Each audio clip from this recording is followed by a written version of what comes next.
তো hey guys, welcome back. আজ আমরা rich girl caretaker season 1 episode 3 এর এক্সপ্লেনেশন নিয়ে এসেছি। এর আগে আমরা প্রথম দুইটি এপিসোড এর এক্সপ্লেনেশন ইতোমধ্যেই খাওয়া করে ফেলেছি, তাই যদি এখনো সেগুলো না দেখে থাকো তাহলে আগে দেখে নিও, আর যদি দেখে থাকো তাহলে চলো আর কোনো দেরি না করে শুরু করা যাক। আজকের এক্সপ্লেনেশন এপিসোড এর শুরুতেই আমরা একটি ব্যাডমিন্টন কোর্ট এর দৃশ্য দেখি। সেখানে ইতোসুকি বসে ব্যাডমিন্টন ম্যাচ দেখছিল, তার পাশেই আসাহিও বসেছিল। এরপর আমরা আবার সেই মেয়েটিকে দেখি যে আগের এপিসোডে ইতোসুকিকে জড়িয়ে ধরে বলেছিল, ইতোসুকি তুমি কি আমাকে চিনতে পারছো না। এরপর আবার বর্তমান দৃশ্যে ফিরে আসি। আসাই বলে অবশেষে ফাইনাল ম্যাচটা মিয়া কোজিমা-সান জিতে নিয়েছেন। এরপর সে বলে মিয়া কোজিমা-সান সত্যিই অসাধারণ, তিনি সব সময় এত ভালো ছিলেন। এদিকে ইতোসুকি শুধু তার দিকেই তাকিয়েছিল। এরপর জানানো হয় মিয়া কোজিমা-সান ক্লাস বি এর ছাত্রী, তবে তার একটি বিষয় তাকে সবার থেকে আলাদা করেছে, তিনি কারো সঙ্গে কথা বলেন না। কেউ যদি তার সঙ্গে কথা বলতে যায় তাহলে তিনি এমন ভয়ঙ্কর মুখভঙ্গি করেন যে সবাই ভয় পেয়ে যায়। এছাড়াও তাকে নিয়ে অনেক রুমর ছড়িয়ে আছে, সবাই বলে সে নাকি ইয়াকুজা ফ্যামিলি এর সদস্য।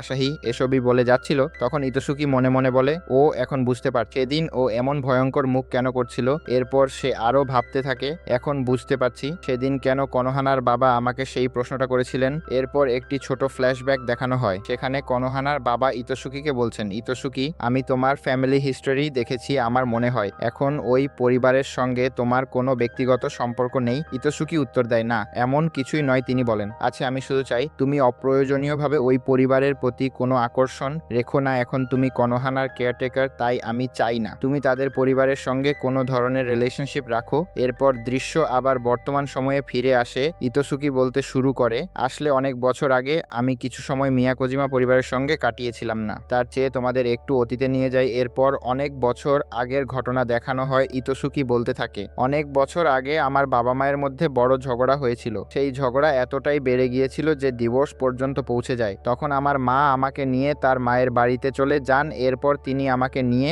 যান আমার গ্র্যান্ডমাদার এর বাড়িতে, অর্থাৎ মিয়া কোজিমা পরিবারের বাড়িতে। সেখানে আমরা ছোট্ট ইতোসুকিকে বসে থাকতে দেখি। সে বলতে থাকে, সেই সময় অনেকেই আমাকে আর আমার মাকে নিয়ে নানা ধরনের কথা বলতো। তারা বলতো মা আমাকে এখানে নিয়ে এসেছে আর এতে এই পরিবারের বাচ্চাদের ও পুরো পরিবারের ওপর খারাপ প্রভাব পড়তে পারে। এসব কথা আমার একদমই ভালো লাগতো না। একদিন হঠাৎ ঘুরতে ঘুরতে আমি একটি মেয়েকে দেখি যে খুব মনোযোগ দিয়ে প্র্যাকটিস করছিল। সেই মেয়েটিই ছিল নারিকা। সে তখন প্র্যাকটিস করছিল, হঠাৎ তার নজর ইতোসুকির দিকে যায়। সে জিজ্ঞেস করে, এই তুমি কে? ইতোসুকি উত্তর দেয়, আমাকে ক্ষমা করো, আমার নাম ইতোসুকি, আমি গতকালই এখানে এসেছি। নারিকা বলে, ও তাহলে তুমি সেই ছেলে যার সম্পর্কে সবাই কথা বলছে। এরপর সে বলে, ভালো করে শোনো, আমার দুর্বল মানুষ একদমই পছন্দ নয়। চাকররা আমাকে বলেছে তুমি এখানে বিনা খরচে থাকতে এসেছ, তাই তো? ইতোসুকি বলে, হ্যাঁ, আমাকে ক্ষমা করো। নারিকা বলে, চিন্তা করো না, আমি তোমাকে একটা জব দেব, তোমাকে আমার দেখাশোনা করতে হবে। ইতোসুকি অবাক হয়ে বলে, কি বললে? এত ছোট বয়সে তুমি আমাকে চাকরি দিচ্ছ? নারিকা উত্তর দেয়, হ্যাঁ অবশ্যই, আজ থেকে তুমি আমার কেয়ারটেকার আর তার বদলে তুমি এখানে থাকতে পারবে।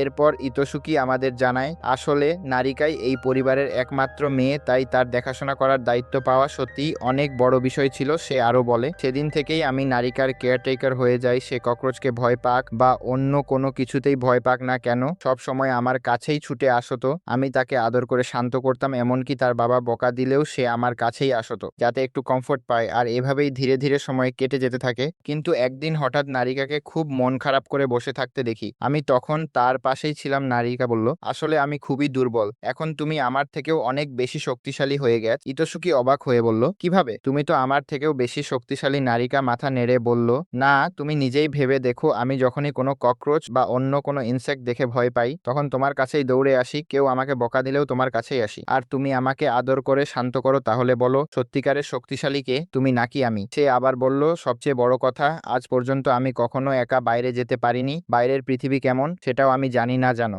গতকাল বাড়ি ফেরার সময় আমি আমারই বয়সী একটা মেয়েকে একা একা হাঁটতে দেখেছিলাম। তাকে দেখে আমার মনে হলো আমি সত্যিই কত বড় ভীতু, আমি তো একা বাইরে বের হতেও পারি না। তখন ইতোসুকি আমাদের জানায়, আসলে নারিকার পরিবারের লোকজন সবসময় তাকে বলতো বাইরের পৃথিবী খুবই বিপজ্জনক, তাই তাকে হয় বাড়িতেই থাকতে হবে, নয়তো কারো সঙ্গে বাইরে যেতে হবে। এরপর ইতোসুকি বলল, একটা কাজ করি, তুমি কি আমার সঙ্গে বাইরে যেতে চাও? নারিকা আনন্দে বলল, হ্যাঁ অবশ্যই, আমি বাইরে যেতে চাই, তুমি কি আমাকে নিয়ে যাবে? ইতোসুকি হাসি মুখে বলল, হ্যাঁ অবশ্যই নিয়ে যাব। এরপর ইতোসুকি লুকিয়ে লুকিয়ে প্রথমবারের মতো নারিকাকে বাড়ির বাইরে নিয়ে যায়। বাইরের পৃথিবী দেখে নারিকার খুব ভালো লাগে। সে নানা জায়গায় ঘুরে বেড়ায়, দোলনায় চড়ে, অনেক মজা করে। এরপর একটি ক্যান্ডি শপ থেকে ক্যান্ডি কিনে খায় এবং খুশি হয়ে বলে, সত্যিই এটা দারুণ। ইতোসুকি বলতে থাকে, আমাদের এই ছোট্ট খেলাটা এভাবেই চলতে থাকল। কিন্তু বেশি দিন নয়, কয়েকদিনের মধ্যেই সবাই জেনে গেল যে আমি লুকিয়ে লুকিয়ে নারিকাকে বাড়ির বাইরে নিয়ে যাই। এরপর নারিকার বাবা আমাকে ডেকে জিজ্ঞেস করলেন, তারপর তিনি আমাকে আর আমার মাকে সেই বাড়ি থেকে বের করে দিলেন।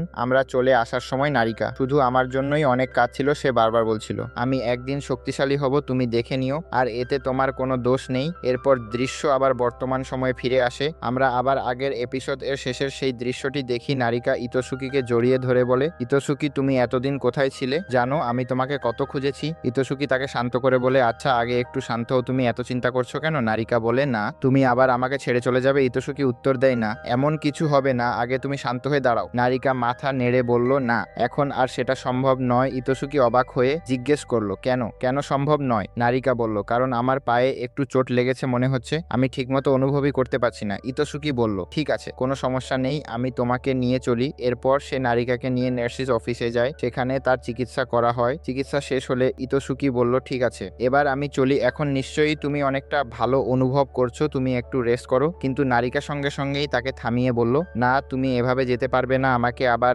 একা রেখে যেও না। ইতোসুকি হেসে বলল, ঠিক আছে আমি যাচ্ছি না। এরপর সে সেখানেই থেকে নারিকার সঙ্গে গল্প করতে লাগল। কিছুক্ষণ পরে ইতোসুকি বলল, আমাকে ক্ষমা করো, ছোটবেলায় তোমাকে ওইভাবে ছেড়ে চলে এসেছিলাম আর তোমাকে লুকিয়ে বাইরে নিয়ে গিয়েছিলাম বলেই এসব ঘটেছিল। নারিকা মাথা নেড়ে বলল, এতে তোমার কোনো দোষ নেই, যদি তুমি সেদিন আমাকে বাইরে নিয়ে না যেতে তাহলে আজও আমি সবচেয়ে বড় ভীতু হয়েই থাকতাম, হয়তো আজ আমি এখানে পর্যন্ত পৌঁছাতেই পারতাম না, তাই নিজেকে দোষ দেওয়া বন্ধ করো। এরপর নারিকা বলতে শুরু করলো, জানো আজ পর্যন্ত আমি একটা বন্ধুও বানাতে পারিনি, কারণ যখনই কারো সঙ্গে বন্ধুত্ব করতে যাই তখন আমার মুখটা অজান্তেই খুব ভয়ঙ্কর হয়ে যায়। তখন সবাই মনে করে আমি ইয়াকুজা ফ্যামিলি এর মেয়ে, কারণ ছোটবেলা থেকে আমি শুধু মার্শাল আর্টস আর ফাইটিং স্টাইলই শিখেছি, তাই আমি ঠিকমতো মানুষের সঙ্গে কিভাবে কথা বলতে হয় সেটাই শিখিনি। এখন তুমি বুঝতেই পারছো আমি কি পরিস্থিতির মধ্যে দিয়ে যাচ্ছি। এসব শুনে ইতোসুকি সবকিছু বুঝে যায়। সে মনে মনে বলে, ও তাহলে আসল সমস্যা এটাই, সবাই নারিকাকে ভুল বুঝছে। ঠিক তখনই তার ফোনে একটি কল আসে, অবশ্যই কলটা ছিল সুজুনের। সুজুনে জিজ্ঞেস করলো, তুমি এখন কোথায়? ইতোসুকি উত্তর দিল, আমি একটা মেয়েকে নিয়ে নার্সিস অফিসে এসেছি, সে পড়ে গিয়েছিল। সুজুনে বলল, ঠিক আছে এখনই তাড়াতাড়ি সেখান থেকে বের হয়ে কনোহানার কাছে যাও, সে এখন একা আছে। ইতোসুকি বলল, আমি এখনই সেখানে যাচ্ছি। এরপর সে নারিকার দিকে ফিরে বলল, নারিকা আমাকে এখন যেতে হবে। এ কথা বলে সে চলে যেতে লাগল, কিন্তু নারিকা আবার তাকে থামিয়ে বলল, একবার শুধু তুমি কি আমাকে আগের মতো মাথায় হাত বুলিয়ে দিতে পারবে? ইতোসুকি আগের মতোই নারিকার মাথায় আলতো করে হাত বুলিয়ে দিতে লাগল। নারিকা মৃদু হেসে বলল, তাহলে এবার কি তুমি আর আমাকে ছেড়ে চলে যাবে না? আগের মতো হঠাৎ করে আবার হারিয়ে যাবে না তো? ইতোসুকি হেসে উত্তর দিল, না এবার আর কখনো হারিয়ে যাব না, আমি এখানেই থাকবো। এরপর নারিকা জিজ্ঞেস করলো, আচ্ছা একটা কথা বলো, তুমি এই স্কুলে কি করছো? এখানে এলে কিভাবে? ইতোসুকি বলল, এটা অনেক বড় গল্প, পরে কোনো একদিন তোমাকে সব খুলে বলবো। ঠিক তখনই যখন ইতোসুকি এখনো নারিকার মাথায় হাত বুলিয়ে দিচ্ছিল, হঠাৎ সেখানে কোনোহানা এসে উপস্থিত হলো। সে অবাক হয়ে বলল, এখানে কি হচ্ছে? ইতোসুকি তাড়াতাড়ি বলল, দেখো তুমি যা ভাবছো ব্যাপারটা মোটেও তা নয়, আমি সব বুঝিয়ে বলছি, দয়া করে ভুল বোঝো না। নারিকাও সঙ্গে সঙ্গে বলল, হ্যাঁ ব্যাপারটা একদমই সেরকম নয়। ইতোসুকি ব্যাখ্যা করে বলল, আসলে নারিকা হঠাৎ অসুস্থ হয়ে পড়েছিল, তাই আমি শুধু ওকে নার্সিস অফিসে নিয়ে এসেছি। কোনোহানা সন্দেহের চোখে তাকিয়ে বলল, কিন্তু দেখে তো মোটেও তা মনে হচ্ছে না, একটু আগেই তো তুমি ওর মাথায় হাত বুলিয়ে দিতে। এরপর নারিকা আর কিছু লুকিয়ে রাখল না, সে কোনোহানাকে সব সত্যি বলে দিল। সে বলল, আজ থেকে 18 বছর আগে ইতোসুকি ছিল আমার কেয়ারটেকার, আমরা ছোটবেলার অনেকটা সময় একসঙ্গে কাটিয়েছি। এরপর সে তাদের অতীতের সব ঘটনাই কোনোহানাকে খুলে বলল। এসব শুনে কোনোহানার খুব খারাপ লাগল, তার মনে একটু ঈর্ষাও জন্মাল। সে বলল, ও তাহলে ব্যাপারটা এমন? এরপর সে দৃঢ় গলায় বলল, তাহলে এটা ভালো করে শুনে রাখো, এখন ইতোসুকি আমার কেয়ারটেকার, সে এখন আমার সঙ্গেই আছে, তাই তার ওপর তোমার আর কোনো অধিকার নেই। কথাটা শুনেই নারিকার ভীষণ রাগ হলো। সে সঙ্গে সঙ্গে বলল, না এটা হতে পারে না, ইতোসুকি আমার কেয়ারটেকার, তুমি তাকে আমার কাছ থেকে কেড়ে নিতে পারবে না, সে তোমার আগে আমার সঙ্গে ছিল। কোনোহানা শান্ত গলায় উত্তর দিল, ওগুলো অতীতের কথা, আর অতীত নিয়ে আমি একদমই ভাবি না। এ কথা বলেই কোনোহানা ইতোসুকিকে নিয়ে সেখান থেকে চলে যেতে লাগল। পথে ইতোসুকি মনে মনে বলল, নারিকা আমাকে ক্ষমা করো, এতে আমার কোনো দোষ নেই, আমি এখন কোনোহানার কেয়ারটেকার হিসেবে কাজ করছি, তাই এই মুহূর্তে আমি কিছুই করতে পারছি না। এরপর সে আবার মনে মনে ভাবল, কোনোহানা কি সত্যি এসব নিয়ে ঈর্ষা করছে? কিন্তু পরক্ষণেই ইতোসুকি নিজেই ভাবল, না কোনোহানা কেননি বা ঈর্ষা করবে। এরপর সে কোনোহানাকে জিজ্ঞেস করলো, তুমি ওকে আমাদের অতীতের সব কথা কেন বললে? ওগুলো তো সিক্রেট ছিল, তোমার এসব বলা উচিত হয়নি। কোনোহানা উত্তর দিল, আমার ইচ্ছা হয়েছে তাই বলেছি, আমি শুধু চেয়েছি ওর মাথায় এটা ঢুকে যাক, যাতে ও আর কখনো তোমার কাছে আসার চেষ্টা না করে। ইতোসুকি বলল, আচ্ছা এখন বুঝতে পারলাম। এরপর দৃশ্য বদলে যায়, আমরা দেখি সুজুনে তাদের বাড়ির দিকে নিয়ে যাচ্ছে। ইতোসুকি বলল, আমার মনে হয়েছিল বলেছিল তুমি আমার ওপর রাগ করবে। সুজুনে হালকা হেসে বলল, না, আমি কেন রাগ করব? আসলে আমরা তোমার অতীত সম্পর্কে খোঁজ নিতে গিয়ে একটা বিষয় জানতে পারিনি। আমরা জানতামই না যে তুমি আগে ওই পরিবারের সঙ্গেও কাজ করেছিলে। তবে কোনো সমস্যা নেই, যখন মাই লেডি এর এতে কোনো আপত্তি নেই তখন আমাদেরও কোনো আপত্তি নেই, শুধু খেয়াল রেখো যেন কোনো ভুল না হয়। ইতোসুকি আত্মবিশ্বাসের সঙ্গে বলল, না,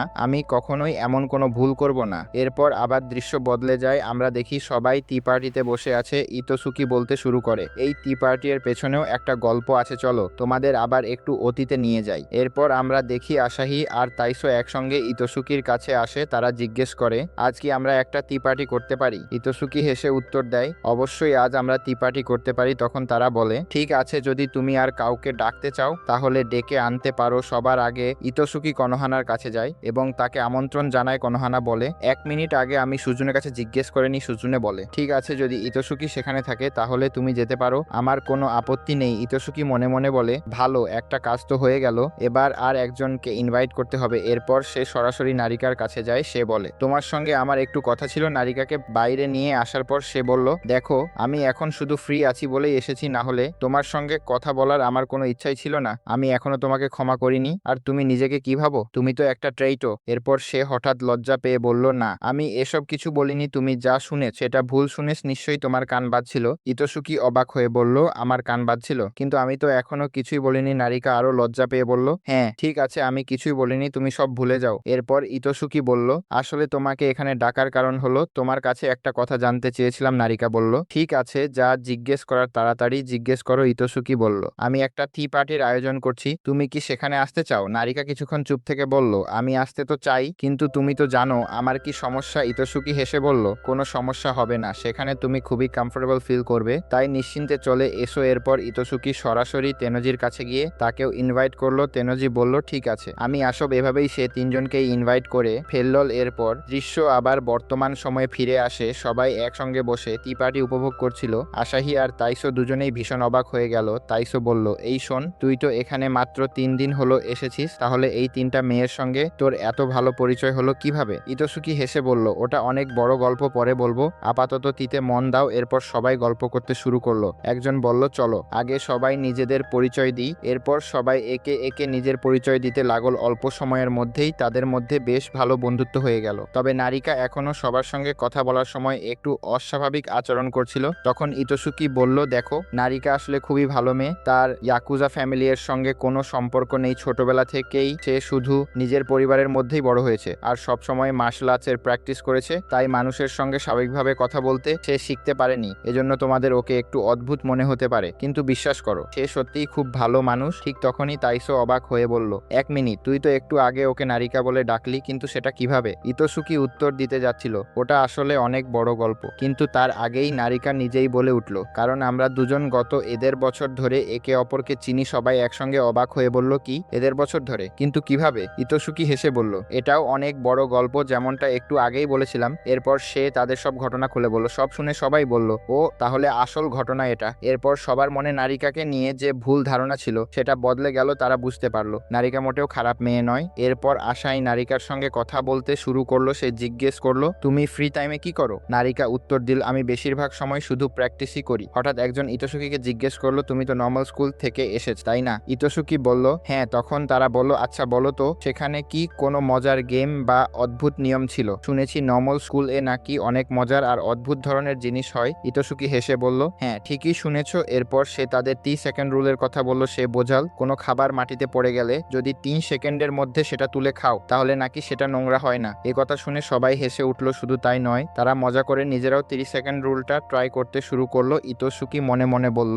এটা দেখে আমার খুব ভালো লাগছে, ওরা সবাই এসব জিনিস সত্যিই উপভোগ করছে। এরপর দিন শেষ হয়ে এলো, সবাই নিজেদের বাড়ির দিকে রওনা দিল। সবাই খুব খুশি ছিল আর তাদের বন্ধুত্ব আগের চেয়ে অনেক গভীর হয়ে গিয়েছিল। শেষে ইতোসুকি কিছুটা পথ নারিকার সঙ্গে একসঙ্গে হাঁটছিল। হাঁটতে হাঁটতে নারিকা বলল, সত্যি বলছি, আজ আমি খুব খুশি, শুধু তোমার জন্যই আমি আজ সবার সঙ্গে এত ভালোভাবে কথা বলতে পেরেছি। ইতোসুকি হেসে বলল, হ্যাঁ, তবে কৃতিত্বটা তোমারও, তুমি আজ খুব ভালো করেছো, তাই এত দুশ্চিন্তা করো না। নারিকা তখন বলল, কিন্তু আমি এখনো একটা বিষয় নিয়ে খুব চিন্তায় আছি, তুমি এখনো কনোহানার সঙ্গেই আছো আর সেটা আমি একদমই চাই না, কারণ তুমি আমার। ইতোসুকি হেসে বলল, আবার শুরু করলে? এমন কিছু নয়, তুমি এত বেশি চিন্তা করো না। ঠিক তখনই নারিকা হঠাৎ জোরে ইতোসুকির নাম ধরে ডাকতে লাগল আর ঠিক এখানেই এপিসোডটি শেষ হয়ে যায়। যদি ভিডিওটি ভালো লেগে থাকে তাহলে অবশ্যই একটা লাইক দিও এবং চ্যানেলটি সাবস্ক্রাইব করতে ভুলো না। তাহলে আজ এ পর্যন্তই, আবার দেখা হবে নতুন একটি ভিডিওতে নতুন একটি এক্সপ্লেনেশন নিয়ে। ততক্ষণ পর্যন্ত সবাই ভালো থেকো, টেক কেয়ার, গুড বাই।